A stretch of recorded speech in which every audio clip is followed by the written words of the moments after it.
ہم لوگ تو آلریڈی بتا چکے تھے کہ پاکستان کے اندر جب اٹیک ہوا تو آپ جوابی کارروائی کے لیے اپنے جو ہے وہ تیاری رکھیں. ہم نے جوابی کارروائی کی. کیا اس بات کو سیریسلی نہیں لیا تھا افغانستان نے, ان کے دہشت گردوں کو ہم اٹیک کریں گے اس بات کو, یا پھر ان کے پاس اتنے فالتو نفری یا دہشت گردوں کی کہ وہ بھیجی جا رہے ہیں اور وہ ڈسپوزیبل ہیں؟ آئی تھنک ایک آئیڈیولوجیکل پرسپیکٹو بھی ہے، اور جیسے آپ نے کہا کہ آبویسلی ایک پراکسی وارفیئر کے عناصر کو آپ اس سارے گیم سے جو ہے وہ مکمل طور پر خارج جو ہے وہ نہیں کر سکتے. جس طرح خطے کی مجموعی صورتحال جو ہے بن رہی ہے اور جس میں جو افغانستان کا رول ہے اسے بہت کلیئر تھا، لیکن میرے خیال میں جو اس بار میسج دیا گیا ہے پاکستان نے افغانستان کو اور ان سٹرائکس کی بدولت، یہ بہت کلیئر ہے کہ یہ اب کوئی ایک ون ٹائم پروسیس جو ہے وہ نہیں ہوگا. And it is very clear کہ جو ڈپلومیسی کا آنسر تھا، کیونکہ پچھلی بار جب سٹرائکس ہوئے اور اس کے بعد پھر انہوں نے بارڈر پوسٹ کے اوپر جو ہے وہ اٹیک کیا، جو ابھی بھی وہ پلان کر رہے ہیں، بلکہ ابھی جو ریسنٹلی جتنی بھی اطلاعات آ رہی ہیں بارڈر کے اوپر انہوں نے کافی جو ہے ہیوی بلڈ اپ جو ہے وہ کیا ہوا ہے اس ٹائم پر. تو ہم کسی ٹائم بھی ایکسپیکٹ کر سکتے ہیں کہ وہ اٹیک جو ہے وہ بارڈر پوسٹ پہ کریں گے، اینڈ آبویسلی ہماری فورسز اس ساری چیز کے لیے جو ہے وہ ریڈی ہیں. لیکن آپ کے سوال کی طرف اگر میں واپس آؤں تو ایک کلیئرٹی جو ہے وہ اسٹیٹ کی طرف سے، اسٹیٹ آف پاکستان کی طرف سے دی گئی ہے کہ جہاں سے جو ہے وہ اٹیک ہوگا وہیں پر جو ہے اب دوبارہ جا کر اٹیک جو ہے وہ کیا جائے گا، اور it will be N I for N I. But importantly یعنی کا میرا نہیں خیال کہ اب یہاں سے واپسی کا کوئی راستہ ہے. جو کاؤنٹر ٹیررزم آپس پاکستان نے جو ہے وہ شروع کیے ہیں، اگر تو اس ٹائم سے اب اس ٹائم پر اسے جو ہے وہ پیچھے جو ہے وہ ہٹا جائے تو اس کے محرکات ہماری اپنی انٹرنل سیکیورٹی کے لیے جو ہے وہ کافی خطرناک ہوں گے. اس میں کنٹینیویشن جو ہے وہ اب لازمی جو ہے وہ ہوگی. میں نے افتخار صاحب یہ بھی سنا ہے کہ وہاں کارڈن آف کر دیا گیا کمپلیٹلی، انفارمیشن ایکسس ڈینائی کر دی گئی ہے to foreign journalist as well, تاکہ کوئی یہ بتا نہ سکے، کوئی یہ اس بات کا ادراک نہ کر سکے، تخمینہ نہ لگا سکے کہ کتنے لوگ اصل میں جو دہشت گرد ہیں وہ مارے گئے ہیں. ایسا آپ کے پاس کوئی رپورٹس ہیں؟ دیکھیں انیکا، میں اسی پہ جو ہے وہ بات کرنا چاہ رہا تھا، کیونکہ جو ٹی ٹی پی کے ایلیمنٹس ہیں یا پاکستانی طالبان کی جتنے بھی آف شوٹس ہیں یا گروپس ہیں، وہ سارے کے سارے جو ہے کسی نہ کسی پاپولیشن کے اندر جو ہے وہ رہ رہے ہیں. تو جو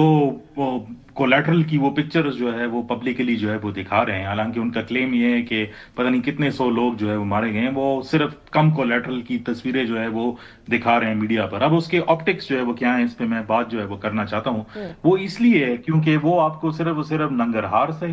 اور جو پکتیکا کے اندر ایک بلڈنگ جو ہے وہ ٹارگٹ ہوئی تھی اس کو دکھا رہے ہیں. جو دو میجر سٹرائکس کیے گئے ہیں جس میں پاکستانی انٹیلیجنس یہ کہتی ہے کہ اس کے اندر مراکز جو ہے وہ ٹارگٹ کیے گئے ہیں، اور ان گروپس کے جو پرٹیکولرلی بنو کے اندر، نارتھ وزیرستان اور باجوڑ کے اندر جو انوالوڈ تھے اٹیکس کے اوپر، جس میں کرنل صاحب کی بھی جو ہے وہ شہادت ہوئی، اور باقی ساری جتنی شہادتیں جو ہے وہ کم عرصے کے اندر جو اتنی زیادہ ہوئی. یہ دو ایریاز ہیں. ایک خوست کے اندر جو سپیرا کا علاقہ ہے وہ مکمل طور پر کارڈن آف ہے، اس پہ کل رات سے کوئی کمیونیکیشن نہیں ہوئی، بلکہ ہم نے بہت کوشش کی کہ کچھ نہ کچھ ڈیٹیلز وہاں سے جو ہے وہ آئے، لیکن کسی کو کوئی ایکسیس جو ہے وہ نہیں دی جاری. دوسرا جو مرکز تھا جہاں پر وہ گروپ پرٹیکولرلی جس کا لیسر نون گروپ تھا ابھی ریسنٹلی جو کل کے اٹیک میں جو ہے وہ انوالوڈ تھا، جس کا ملا اختر منصور جو ہے اس کو ہیڈ کرتا ہے، وہ ارگون کا ایریا ہے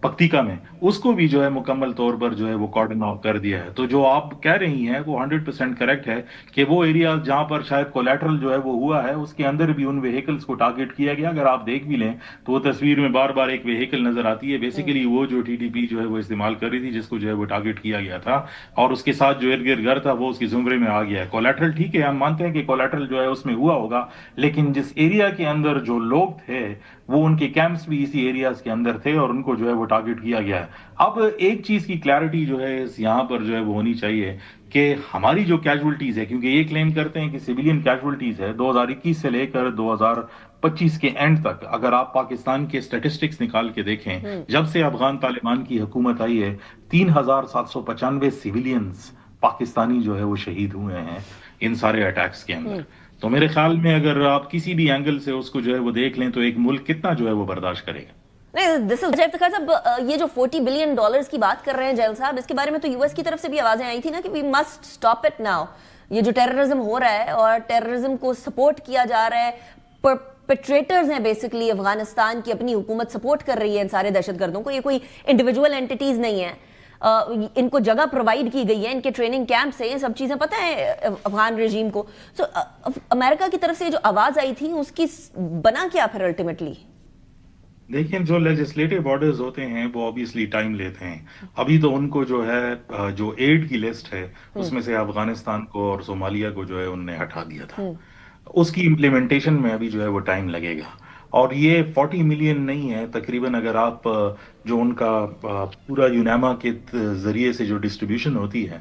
اس ڈاکیومنٹ کے کو اگر آپ دیکھیں یہ تقریباً جو ہے وہ $68 ملین ہیں جو ان کو جو ہے وہ مل رہے ہیں اس ٹائم پر. لیکن وہ یو این کے تھرو ملتے ہیں. خود امریکہ کے اندر سے یہ آوازیں آئی ہیں اب، اور آپ ملٹیپل رپورٹس ہیں اس حوالے سے کہ جو پیسے جا رہے ہیں وہ بنسبت یہ کہ لوگوں کو پہنچتے ہوئے رجیم کی طرف جو ہے وہ ٹرانسفر ہو رہے ہیں، اور اسے وہ سارے کام کر رہے ہیں جو ہم جس کے اوپر جو ہے وہ بات کر رہے ہیں. تو I think it is a process in the making. لیکن میں ایک بات یہاں پہ کہوں گا، اور جو جنرل صاحب نے بھی بات کی ہے، آئی مین یہ سوال تو پوچھنا چاہیے، لیکن جو پیور کاؤنٹر ٹیررزم کے میجرز ہوتے ہیں جس طرح پاکستان نے افغانستان کے اندر کیے، اس کے لیے ایک بہت ریگرس ڈپلومیسی جو ہے وہ چاہیے. اور اگر ہم بورڈ آف پیس پہ جو ہے وہ جا کر جو ہے وہ بیٹھ گئے ہیں تو اب امپورٹنٹ ہے کہ اس کو اپنے لیے جو ہے اسٹرینتھ کو استعمال بھی کریں. اور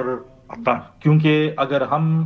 بار بار اسی جو ہے وہ ٹوٹولوجیکل سرکل میں جو ہے وہ گھومتے رہیں گے تو آج اسٹرائک ہوا ہے، پھر بات چیت جو ہے وہ شروع ہوگی، اور پھر 6 مہینے بعد دوبارہ اسی طرف جو ہے وہ جائیں گے. تو آئی تھنک ایک جو اس کا پرماننٹ سولوشن یہی ہے کہ ریگولر ڈپلومیسی کے ذریعے فنڈز بلاکنگ کی نہیں بلکہ ایک انٹرنل چینج کی جو ہے وہ ضرورت ہے جہاں سے یہ پرابلم نکل کے آ رہی ہے.